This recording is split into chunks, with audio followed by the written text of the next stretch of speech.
Global oil prices skyrocket as Strait of Hormuz blocked. World leaders scramble for answers. That's the breaking headline flashing across every screen. Oil tankers sit stranded. Giant ships bob helplessly under the burning sun.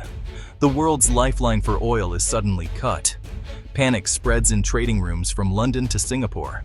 The air crackles with urgency. News anchors talk about rising fuel prices, empty gas stations, and countries on the edge of crisis. The Strait of Hormuz, only 21 miles wide at its narrowest point, is the most important oil waterway on Earth. Now its closure has triggered chaos. Every minute counts as energy ministers dial each other in a frenzy. People everywhere start to feel the shock. Airlines cancel flights. Truckers line up at filling stations. Factories slow production. The global economy holds its breath. What happens next could change the world. In this moment, a bold idea emerges from the shadows.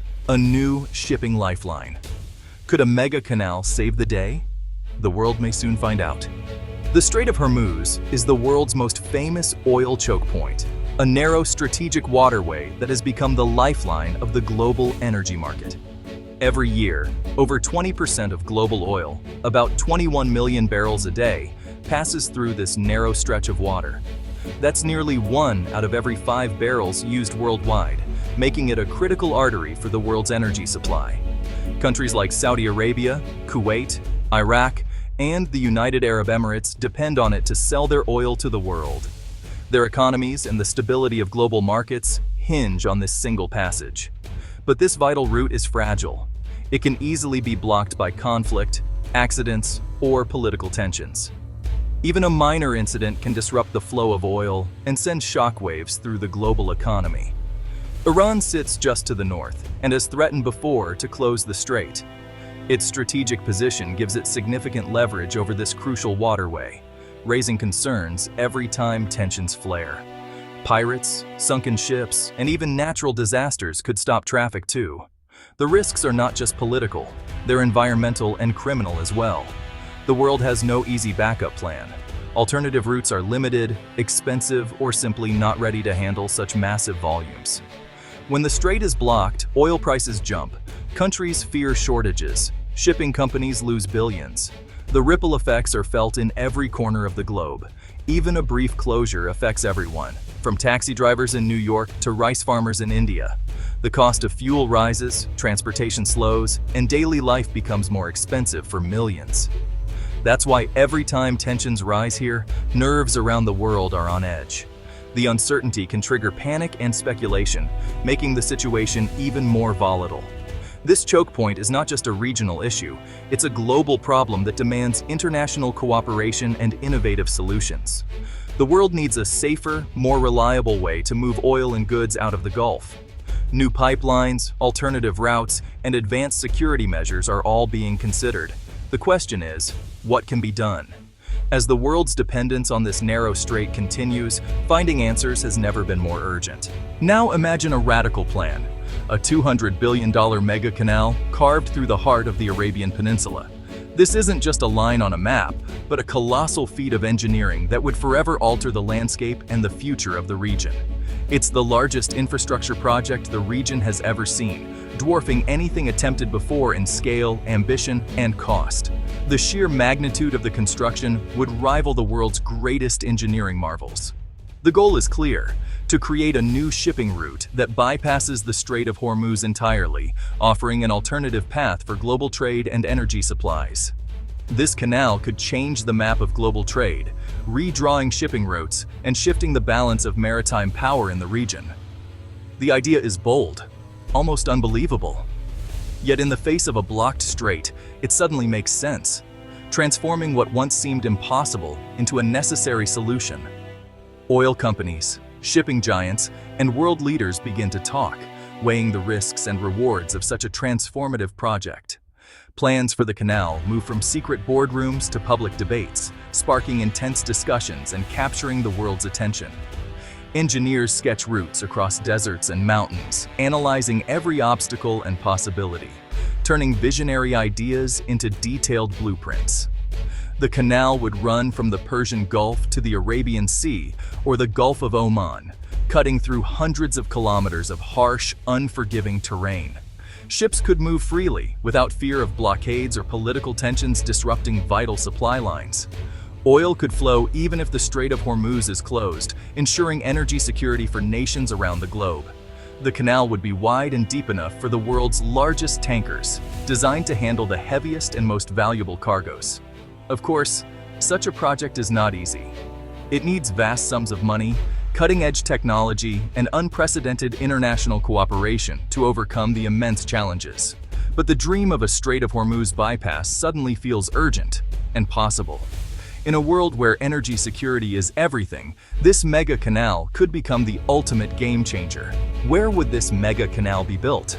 The answer is both fascinating and complex, involving geography, politics, and economics. The most likely route for this ambitious canal would run across the territories of the United Arab Emirates and Oman, cutting through vast stretches of arid desert and rugged terrain. Some proposals even suggest an alternative path that would extend into Saudi Arabia, leveraging its expansive land and strategic position in the region. The canal would likely begin at the Gulf's southern edge, near major oil ports such as Fujairah or Khor Fakkan, and stretch all the way to the Arabian Sea, providing a direct maritime link. The countries most directly involved in this project would be the UAE, Oman, and potentially Saudi Arabia, each bringing unique resources and interests to the table. These nations possess not only the necessary land, but also the financial power and strategic motivation to see such a massive project through to completion. Other Gulf states like Kuwait, Iraq, and Qatar would also stand to benefit, since their vital oil exports rely on secure and open sea lanes for global trade. Iran, on the other hand, would see its influence over the Strait of Hormuz diminished, as the canal would offer an alternative route for shipping and energy exports. The canal's construction would be a colossal engineering challenge, cutting through harsh deserts, rocky mountain ranges, and even the outskirts of bustling urban centers. Engineers would need to excavate over 700 kilometers, more than twice the length of the iconic Suez Canal, making it one of the largest infrastructure projects in modern history. Along the route, new ports, advanced pumping stations, and heavily secured zones would be established to support the canal's operation and protect its strategic value. The project would dramatically reshape the landscape, transforming barren deserts into bustling corridors of commerce and connectivity. It would link previously isolated, landlocked cities to the sea, opening up new economic opportunities and bringing fresh life to remote regions that have long been overlooked. Such a massive undertaking would require unprecedented levels of international financing, collaboration, and political will among the nations involved.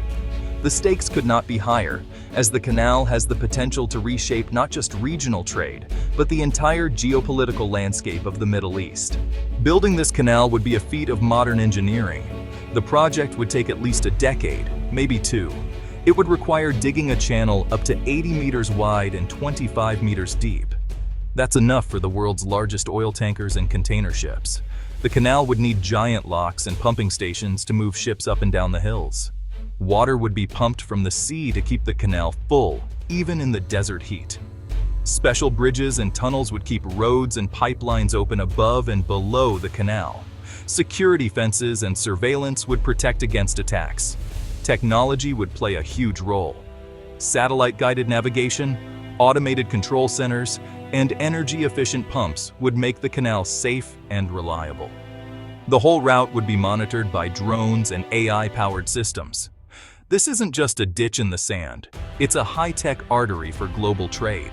The canal would be built to last for generations, and to keep the world's oil and goods moving no matter what. The mega canal would be a game-changer for economies in the Gulf and beyond.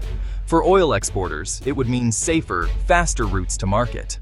No more worrying about shutdowns in the Strait of Hormuz. Insurance costs for shipping would drop. Investors would see new opportunities. The UAE and Oman would become global shipping hubs, like the Suez and Panama canals.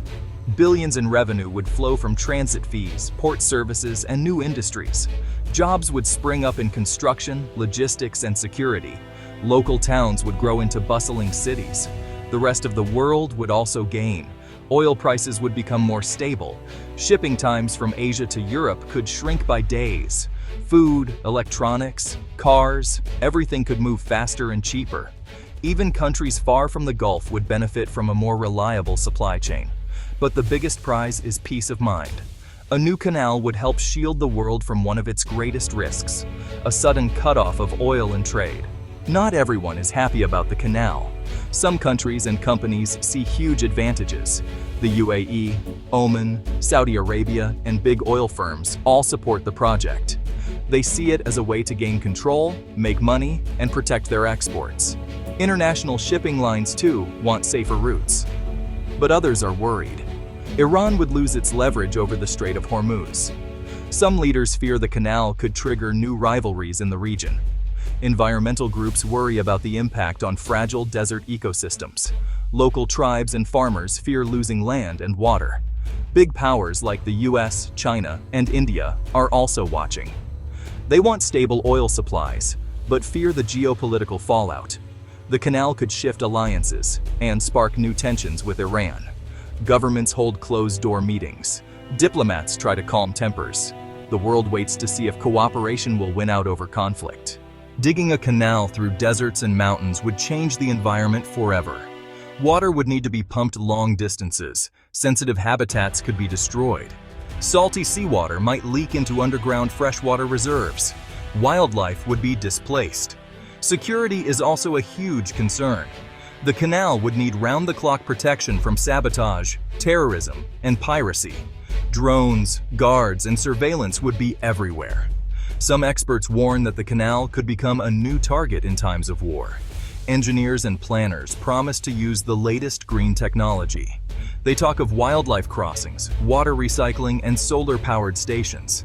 But the risks are real. Mistakes could bring disaster not just to the region, but to the world. Balancing progress and protection won't be easy. Every step will face tough questions and fierce debate. So, will the $200 billion mega canal ever be built? The answer is not simple. The need is real, and the technology exists. Money and political will are gathering. Supporters say the world cannot afford to wait. Blocked shipping lanes threaten everyone's future. But the challenges are huge.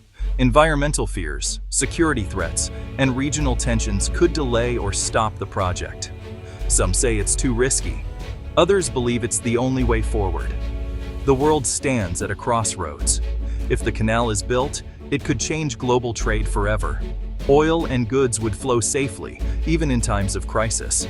The Gulf would rise as a new center of shipping and commerce.